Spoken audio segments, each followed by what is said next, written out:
Polícia Federal tem perguntas a ser respondidas e tem protocolos ali também, né? Aquelas perguntas iniciais que são feitas antes do depoimento, e ontem isso deu o que falar, inclusive, com o Bolsonaro. Ele ficou ali cerca de 5 minutos em silêncio, mas no começo ele foi perguntado, na hora ali da apresentação, se ele se identificava como um homem cisgênero, né? E ele falou que não sabia o que isso significava, ou seja, cisgênero, no caso, é se ele se identifica com o gênero que foi atribuído ali a ele quando nasceu, no caso, como um homem. Então, essa história já deu repercussão, ele disse ali que não sabia do que se tratava, e isso já deu o que falar, inclusive com resposta aqui de aliados políticos de Bolsonaro, criticando o fato da Polícia Federal ter feito essa pergunta de se ele é cis. O termo usado, então, para pessoas que se identificam com o gênero que foi atribuído ao nascer. Isso aqui, a gente trazendo esse destaque aqui agora dessa atualização do cisgênero, esse questionamento que foi feito pela corporação, solicitado ali na hora de preencher a ficha do depoente. Então, nas redes sociais, os aliados políticos do ex-presidente já foram ali questionar e criticar a Polícia Federal pela pergunta. Aqui tem um tweet da Janaína Pascoal, aqui falando qual o sentido de, no momento do depoimento, perguntar se a testemunha ou interrogado é cis. O intuito é promover a igualdade entre os seres humanos. Pessoas trans lutam há anos para não terem essa condição destacada em seus documentos de identificação. Essas tantas designações vão na contramão do que anunciam. É triste aqui, segundo a Janaína Pascoal. Tem também destaque do senador Jorge Seife Júnior falando aqui que antigamente perguntavam se o político era corrupto, mas com o Bolsonaro só resta saber se ele é cis. Bolsonaro é imorrível, aqui nas palavras do senador, imbrochável e incomível. Também tem um destaque dizendo aqui do Rubinho Nunes, vereador bolsonarista em São Paulo, dizendo que primeiro montaram uma investigação por perturbação de baleia, agora fazem um circo para o Bolsonaro e depor, e a pergunta é se ele é cis. O Brasil virou uma piada, aqui nas palavras do vereador. Destaque também para Sérgio Carmarco, jornalista e ex-presidente da Fundação Cultural Palmares no governo Bolsonaro, dizendo que essa a preocupação da Polícia Federal. Inacreditável, mas na verdade é só um protocolo, né, Josias? Aqui no caso de as primeiras perguntas feitas ali antes do depoimento, no caso, né? Ele deve até ter feito esse mesmo pensamento ali na hora, é a Polícia Federal querendo discutir gênero, mas no caso é uma pergunta básica, né? Ele tem dúvida, né?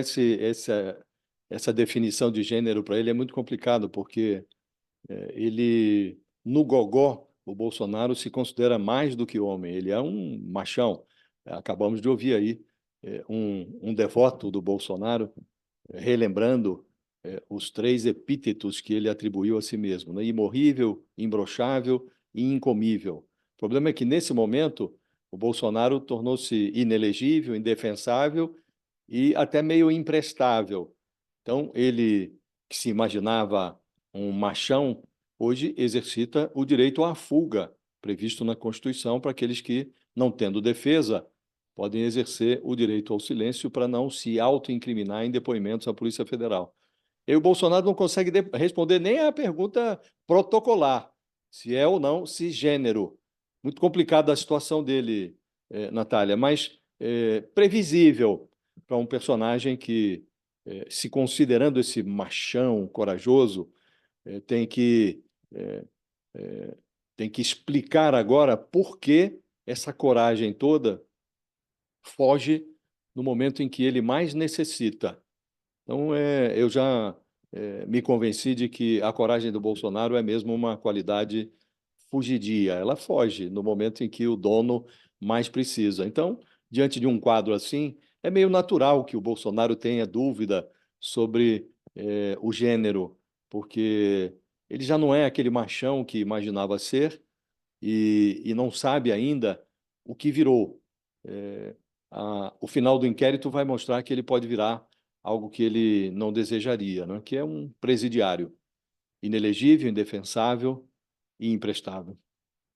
Com certeza não é uma questão de gênero ali a discussão, né, mas bem simbólica.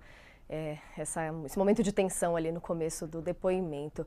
E seguindo nos depoimentos, inclusive, Josias, quem falou, no os militares ficaram quietos, mas os civis acabaram falando, né? Queria começar falando aqui sobre o presidente do PL, o Valdemar da Costa Neto, e também o ex-ministro da Justiça, o Anderson Torres, que foram na contramão ali e responderam as perguntas. Torres, que a gente lembra, foi preso, usa tornozeleira eletrônica, respondeu os questionamentos por cerca de 5 horas, foi o depoimento dele, e o Valdemar também, que chegou a ser preso na operação da Polícia Federal, que investiga se houve ali a tentativa de golpe. Ele, que a gente retomando aqui, era alvo de um mandado de busca e apreensão, mas acabou sendo detido em flagrante por porte ilegal de arma de fogo.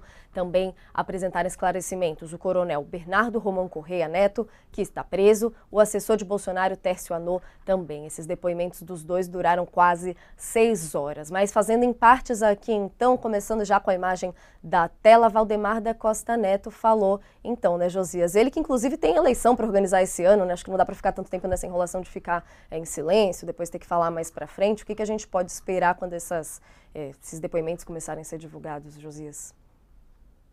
Ontem eu falava com uma pessoa que não participou do depoimento do Valdemar, mas já acompanha a investigação por dentro e conhece o que está se passando. E ele me disse que o depoimento do Valdemar não teve grande serventia do ponto de vista da investigação.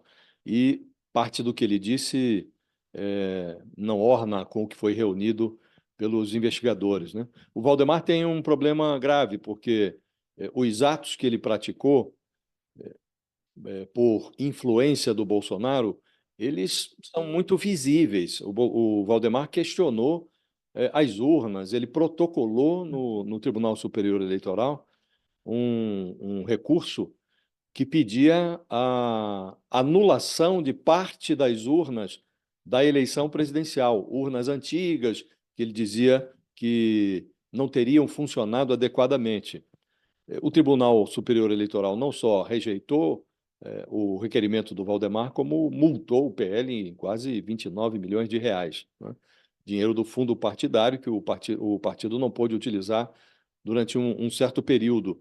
Então, são atos que, quando combinados, quando cotejados com o que se passava nos subterrâneos do governo, verifica-se que o Valdemar cumpria uma ordem do Bolsonaro que, encaixando-se na trama do golpe, fazia nexo, que eles estavam questionando as urnas, estavam preparando um decreto golpista que previa intervenção no TSE, e o recurso do Valdemar à Justiça Eleitoral daria aparência de legitimidade a essa intervenção no TSE, porque mostraria que havia um cenário de questionamento às urnas que não existia, que era fictício. Então, o Valdemar tem grande dificuldade para desmontar este cenário no qual o Bolsonaro o envolveu.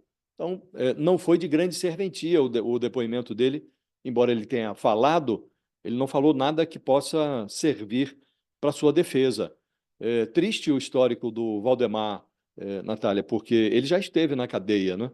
E esteve na cadeia numa época em que foi cúmplice do petismo no Mensalão. Agora, ele é cúmplice do Bolsonaro num crime de tentativa de golpe de Estado. Então, está ele também flertando novamente com a cadeia. E, pelo que me disseram ontem, não foi útil para a investigação, senão para demonstrar a ausência de argumentos, mas não foi útil no sentido de refutar as provas reunidas contra ele, o depoimento do Valdemar.